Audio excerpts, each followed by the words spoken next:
YouTube, Robert the Monster Among Mark's Drap here, back again for the SmackDown Live review. Now, I know yours truly and my good friend the Heavy Metal Hippie had said we would be back on Monday to do the TLC review, but life got a little bit in the way, and unfortunately for yours truly, couldn't make it. So, sorry guys.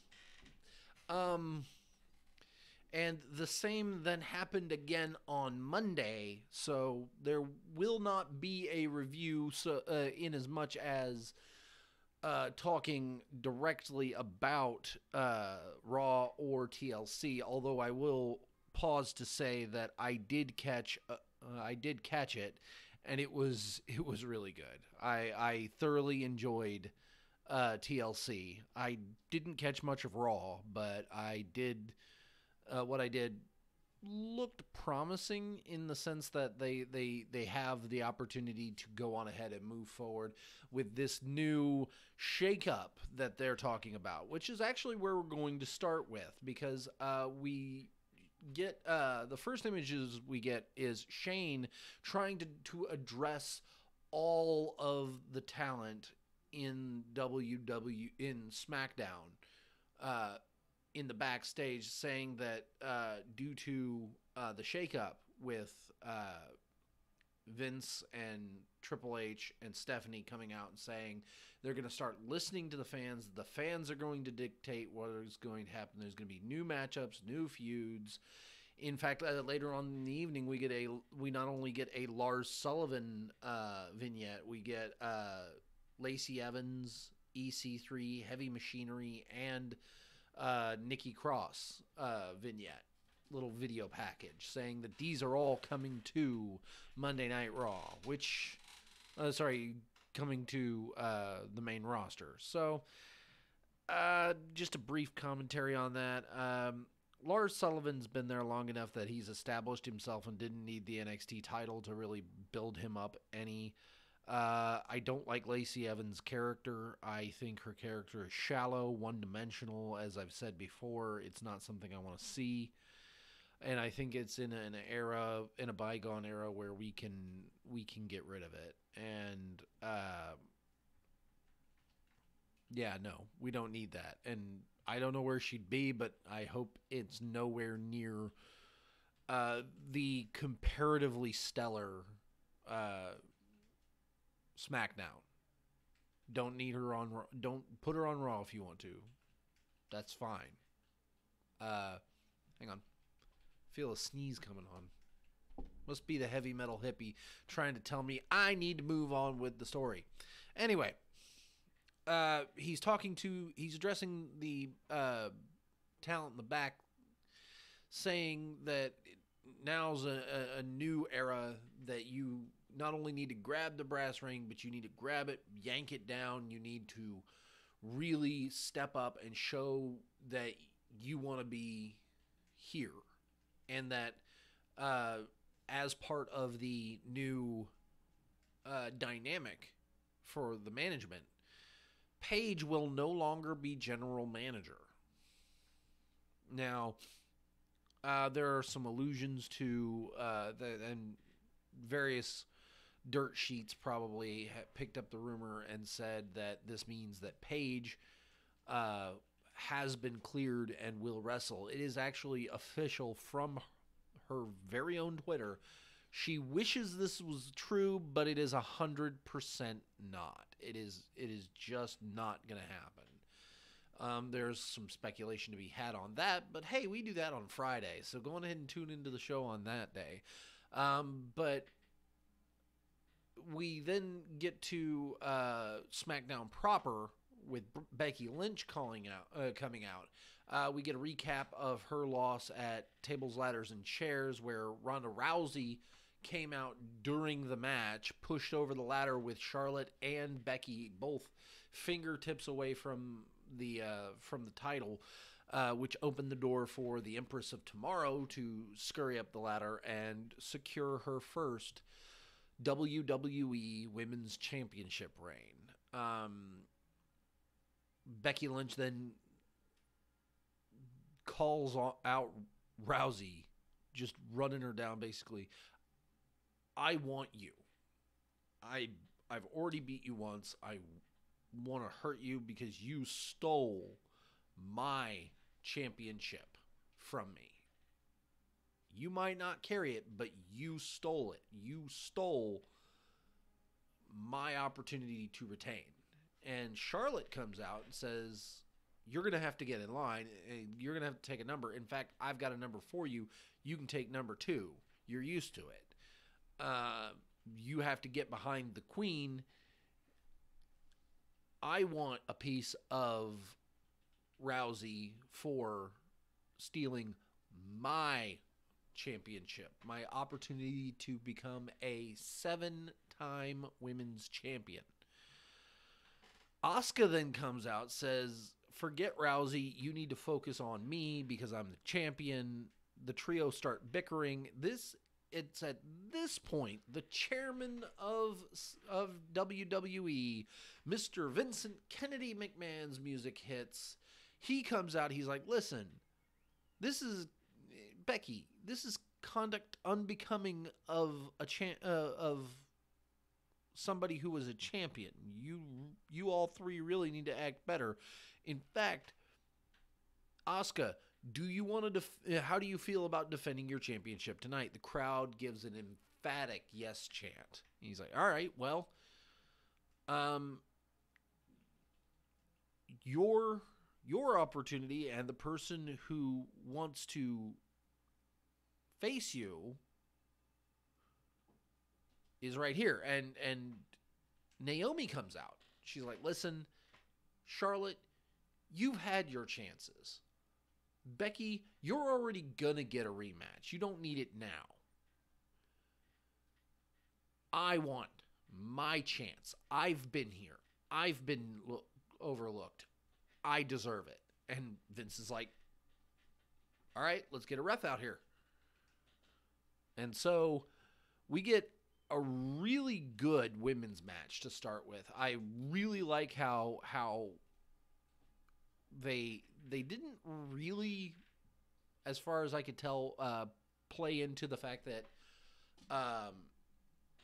Asuka does know Naomi a fair bit because of their time spent as a tag team.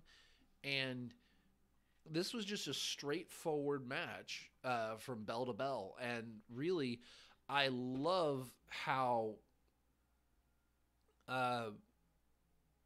Naomi went for the split leg moonsault. Asuka saw it coming, threw up the knees, and then transitioned into the Asuka lock, which before she could get it fully cinched in, Naomi, using her strength, her size advantage, to get back to a vertical base and then basically pancake on top of Asuka. There was a really good segment from here on with Asuka continuing to attempt the Asuka lock and Naomi continuing to try and find ways out of it, but eventually Asuka cinches it in perfectly, and as soon as she gets it locked down, Naomi starts tapping. So there you go. Asuka retains her women's championship by submission over Naomi in a decent opening match. The only thing to note was Charlotte and Becky were both ringside for the entirety of this match. Next up, we had a Miz segment knocking on Vince's door kind of timidly, asking for Vince's blessing in Shane and Miz being a tag team. Vince is like, listen, I don't do blessings. I don't believe in it. I'm not gonna do it. I've never done it before in my life. But I tell you what I do believe in. I believe in proving yourself. You go out to the ring. I'll find a team for you to face. You find a partner. In fact, you know what? I have a partner in mind for you. Go out to the ring. If you win, we'll talk about that, about you tagging with Shane, but you have to prove yourself to me. So he goes out to the ring. We come back from commercial. Miz is in the ring.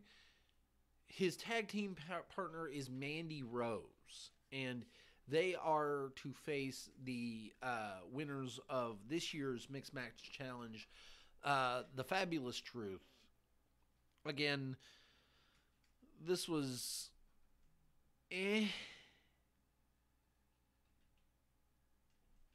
Oh, I'm sorry. I jumped way ahead. But yeah, no, I didn't care about this match, so I'm going to talk about it really quick.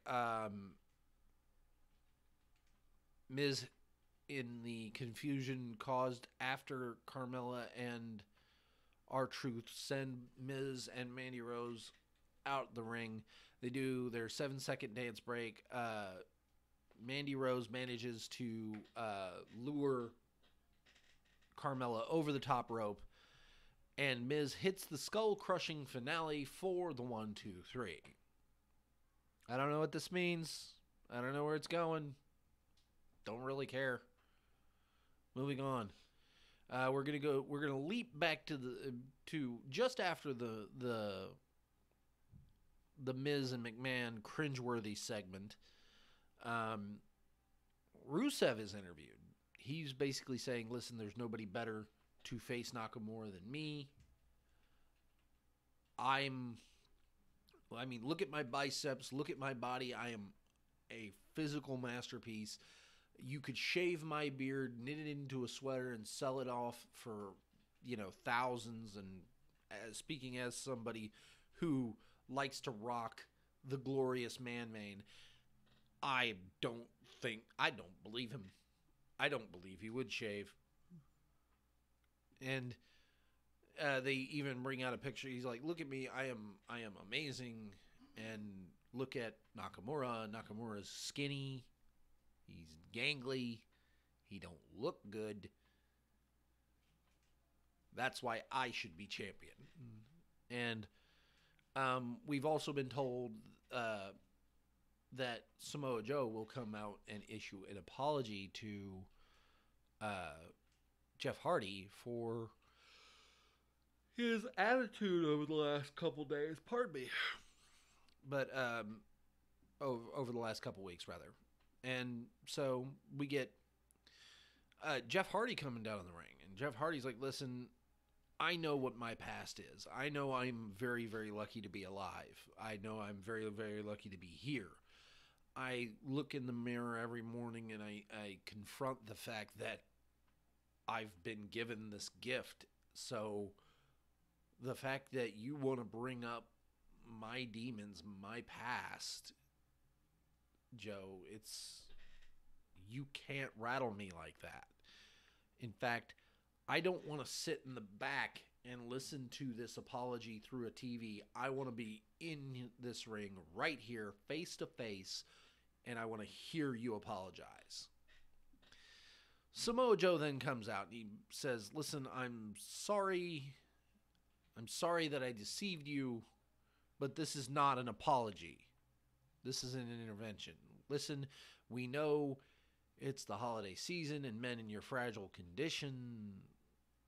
And Jeff just cuts him off right there. He's like, what? You're going to talk about me and my demons?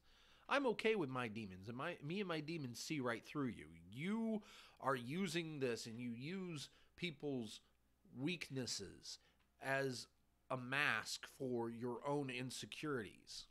What's wrong, Joe? Are you mad because you've been here for 2 years and haven't held a single WWE championship yet? Oh.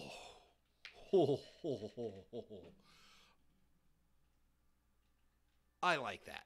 I thought it was, lampshading a bit, them talking about the fact that Samoa Joe hasn't had a championship, even though it's their decision to let him have the championship. But moving on. Um, I love how Jeff flipped the whole thing and put it on Joe. And Joe gets mad and he's looks like he's about to walk out, turns around, goes to attack Jeff Hardy, but Jeff quickly turns that around, hits him with a twist of fate, and rolls out of the ring and up the ramp. This is just yet further continuation of the beef between these two, and I really can't wait for Samoa Joe to actually, become a champion, a proper Samoa Joe heel championship run. Just going to be beautiful. We then move into Shinsuke Nakamura having a selfie promo, basically calling Rusev a diva because he's been on Total Divas for so much, saying that he's not worthy to challenge Shinsuke. We then also get the Progressive recap from Monday Night Raw, where Shane, Vince, Stephanie, and Triple H all come out to address a little bit of the issues that we've all been talking about for many, many years. Basically saying that there will be new matchup, fresh faces, fresh everything, don't worry about it, and that this is the start of a new era. We are then informed that next week we will see Miz TV with Shane McMahon, Nakamura versus Rusev for the U.S. title, and then Samoa Joe versus Jeff Hardy. Now, I have to say this because I feel it bears saying. Don't watch this week. And then don't watch next week, rather. Tune in here, check out the review, because I'm going to watch it the day after Christmas.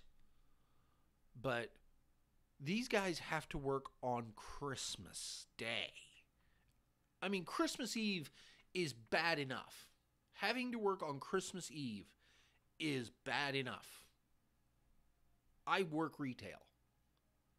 I know how bad it is Christmas Eve to work. It is terrible.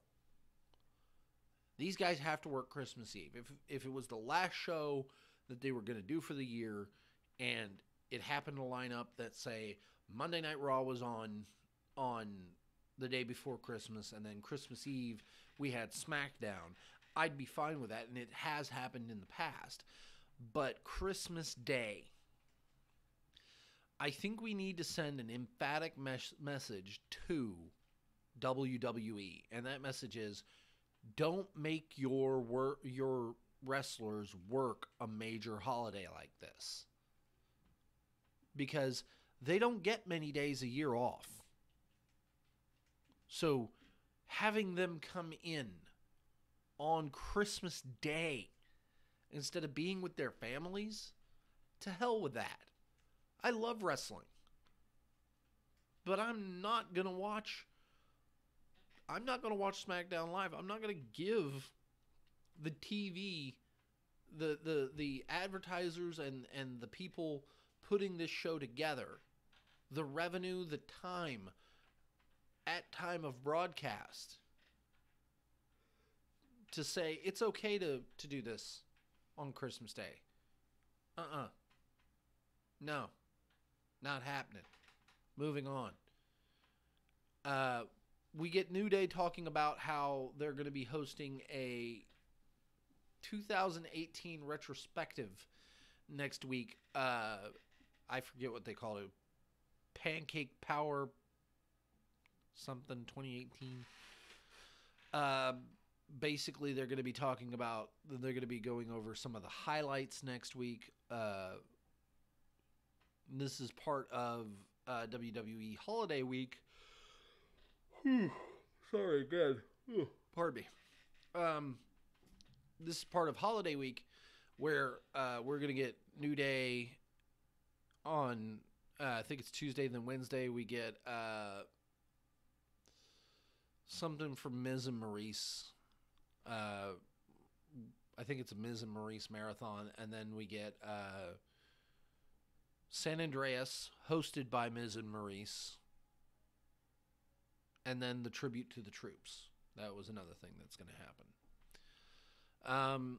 Daniel Bryan comes out, cuts a promo on heel promo on the crowd. This is just yet further character building for him and his heel persona. I can't say anything bad about it because I really kind of dig the new Daniel Bryan, so it gets a pass. Andrade Cien Almas then comes out to join him for their tag team match, which has been hyped all evening, along with the fact that Mustafa Ali has moved away from 205 Live and is now a member of the SmackDown Live roster. I hate it. I do. Because I wanted to see one more time. I wanted to see Buddy Murphy versus Mustafa Ali for the Cruiserweight Championship and let him have a run with it. But that's not what we're getting. You know, they say you don't always get what you want.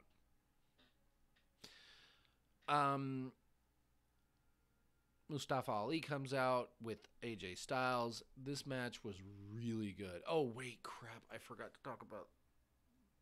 I'm sorry, folks. I'm running on about 4 hours of sleep and 2 cups of coffee, so you have to forgive me for even looking over my own notes and missing things. But I will talk about the main event. I really liked how a lot of this was very centric on Mustafa Ali being in the match. He did get the face in peril role in this one, giving Styles the hot tag. Andrade Cien Almas even at one point did Tranquilo, you know, the hanging in the ropes, and Selena Vega went under.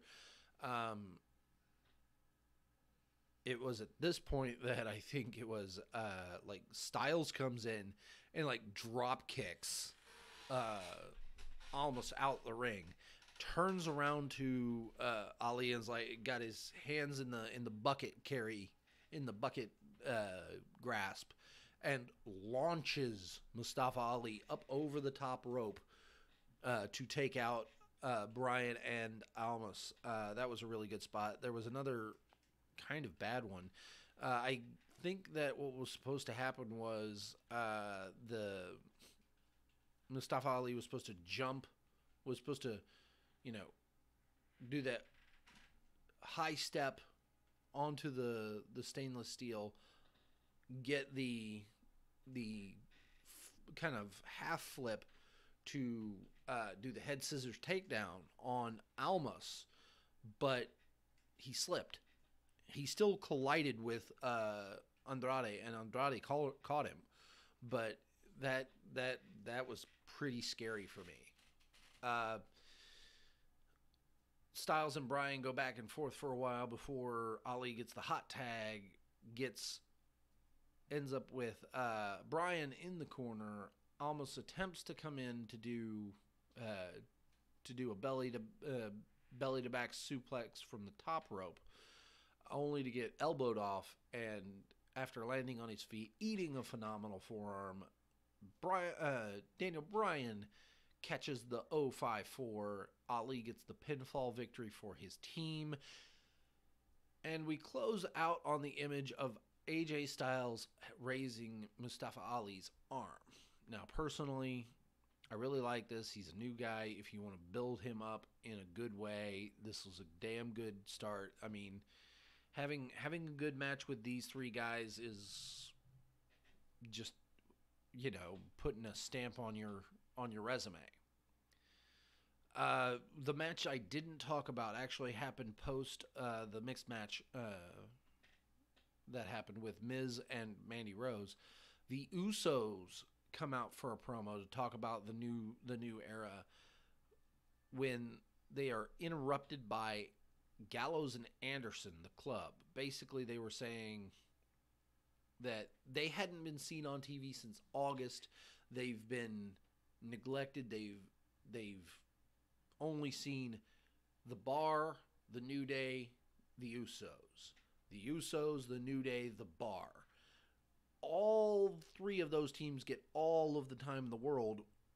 We're sick of sitting in the back. And if they're serious about changing stuff up, we should be first. We should get the chances that you guys keep getting. And they're like, listen, you got a couple choices. You can stand there running your mouth, or you can get in the ring and we can do this, man to man. What's it going to be? You going to tuck your tail and turn around and go in the back and whine? Or are you going to do something about having not been seen on TV and get in this ring? They get in the ring, and it is then announced that this match has been made official by Mr. McMahon. They get a referee out there, and they start the match. This is a really good match between these two guys, very much highlighting the power and the quickness of the club, whom I'm going to just keep calling them that because why not? Because I don't like the Good Brothers. There was a really, really scary spot. I think it was Jay hits a blind tag on Jimmy. Jimmy then hits a super kick that then leads to Jay attempting the frog splash. This gets a 2 count. They're both back on their feet. Gallows is sent into the ropes where he grabs himself so he doesn't go backwards. Anderson reaches over and tags himself in, but stays outside. It's at this point that Jimmy clotheslines Gallows over the top rope, and as it looks like Jay is about to do a suicide dive, Anderson hits this pump kick, because it wasn't a super kick, it was a pump, like a jump kick, right on Jay's chest. I guess his foot, his boot, caught the top rope, because it went down on the front side, but the second rope, it went behind. And as he's tipping forward, it spun the ropes around his knee. That was so frightening. And I haven't looked into it yet, but I sincerely hope that he's okay. Because he was hanging by the one leg, down. I mean, I get selling the move, but if you're in a thing like that where it's gripping you right around the calf, right around the kneecap, I think I no-sell that. But either way, it's basically a handicap match from this point on, and I do, again, hope that he's okay, because I haven't looked at it. But with Jimmy trying his best, the Bar come out as Jimmy's setting up for another frog splash, but Sanity just barrels out of nowhere from the crowd, comes in, just starts beating on everything that moves. They then go up, I think it was Jay, because Jay was still on the outside. Jay then eats a crossbody from Killian Dane. And as they go up the ramp, Sanity says, Eric Wolf says, "We beat you to it." We beat you to it. And the Bar then looking at Sanity walking up the ramp and talking. Sheamus whispers something in Cesaro's ear. They then go down to the ring and pick the bones, stomping on the Usos. And I believe it was Anderson who was still in the ring. So, DQ, no finish, but hey, reminding everybody that there are more people in the tag team division and maybe getting some fresh challengers. Some fresh challengers for titles is always a good thing. So, who knows? And that was SmackDown Live. I do plan on trying to catch NXT and 205 live tonight. But I want to thank you all for watching. Please like, comment, subscribe, share all those wonderful things down below. Hit the bell for the notifications. Follow the show on Twitter at InMoshPit. I'm at Rob's Random ROMs. My good friend Sierra's at Heavy Metal Hippie. We will see you all tomorrow night for the NXT 205 live review. Later.